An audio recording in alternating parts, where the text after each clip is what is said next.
And so that cold, dense, heavy water sinks at the rate of 5 billion gallons per second.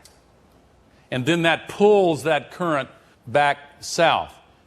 At the end of the last ice age, as the last glacier was receding from North America, the ice melted and a giant pool of fresh water formed in North America. And the Great Lakes are the remnants of that huge lake.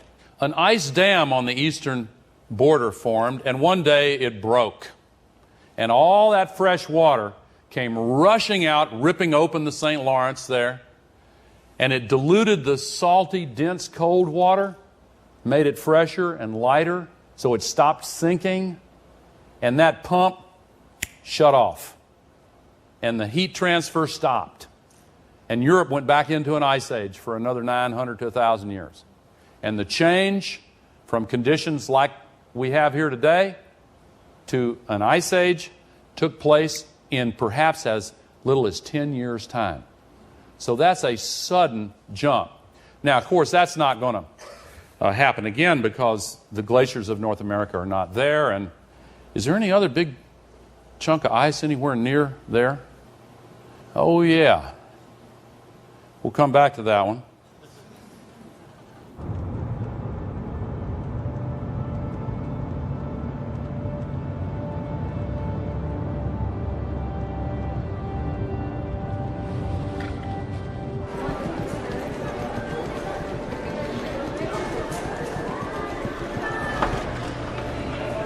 It's extremely frustrating to me to communicate over and over again as clearly as I can.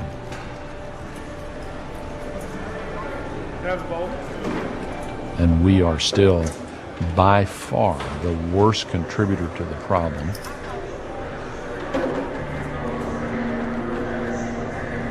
I look around and look for really meaningful signs that we're about to really change. I don't see it right now. A number of very reputable scientists have said that one factor of air pollution is oxides of nitrogen from decaying vegetation. This is what causes the haze that gave the Big Smoky Mountains their name. Thank you very much. Okay. This guy is so far off in the environmental extreme, we'll be up to our neck in owls and out of work for every American. This guy's crazy. Even if humans were causing global warming, and we're not, this could be maybe the greatest hoax ever perpetrated on the American people. We're dealing with something that's highly emotional. If an issue is not on the tips of their constituents' tongues, it's easy for them to ignore it.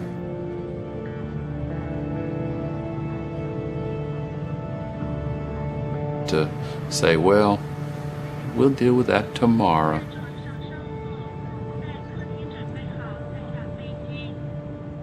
So this same phenomena of changing all these patterns is also affecting the seasons. Here is a study from the Netherlands. The peak arrival date for migratory birds 25 years ago was April 25th. And their chicks hatched on June the 3rd, just at the time when the caterpillars were coming out. Nature's plan. But 20 years of warming later, the caterpillars peaked 2 weeks earlier, and the chicks tried to catch up with it, but they couldn't. And so they're in trouble.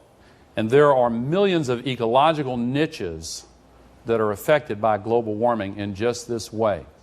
This is the number of days with frost in southern Switzerland over the last 100 years.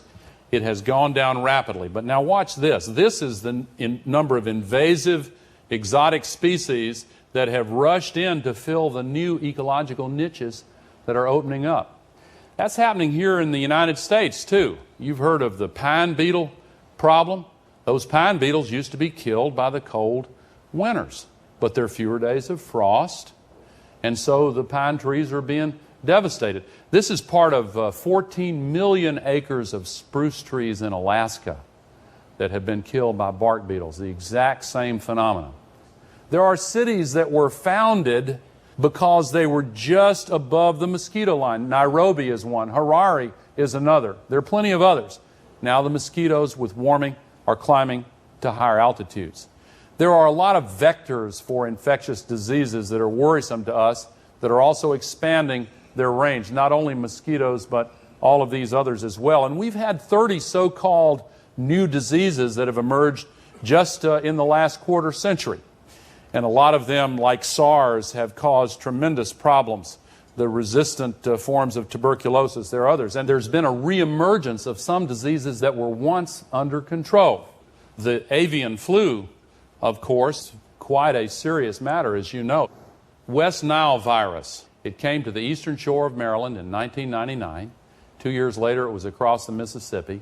And 2 years after that, it had spread across the continent. But these are very troubling signs. Coral reefs all over the world, because of global warming and other factors, are bleaching, and they end up like this.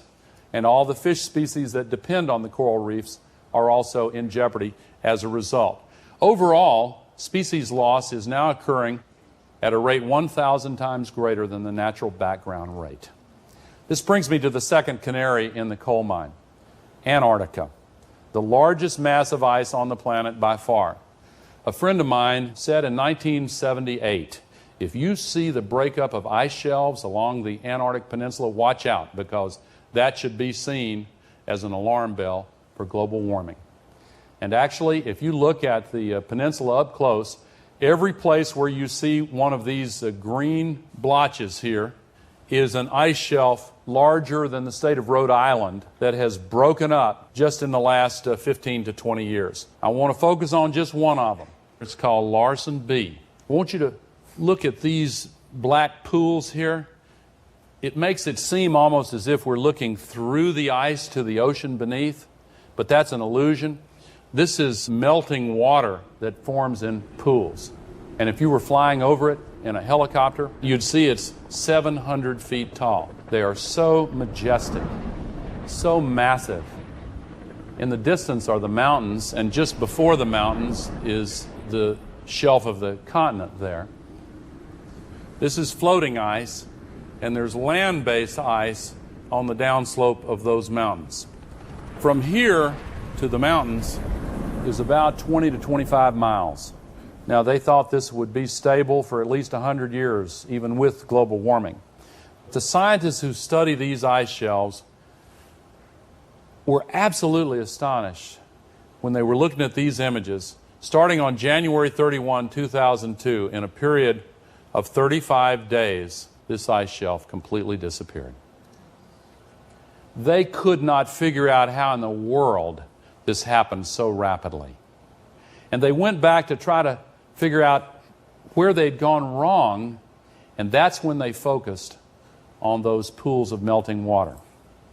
But even before they could figure out what had happened there, something else started going wrong. When the floating sea-based ice cracked up, it no longer held back the ice on the land, and the land-based ice then started falling into the ocean. It was like letting the cork out of a bottle. And there's a difference between floating ice and land-based ice that's like the difference between an ice cube floating in a glass of water, which when it melts doesn't raise the level of water in the glass, and a cube that's sitting atop a stack of ice cubes, which melts and flows over the edge.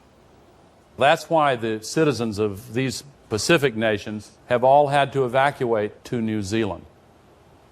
But I want to focus on West Antarctica, because it illustrates two factors about land-based ice and sea-based ice. It's a little of both. It's propped up on tops of islands, but the ocean comes up underneath it.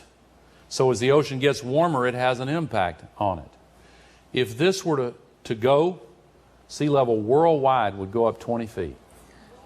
They've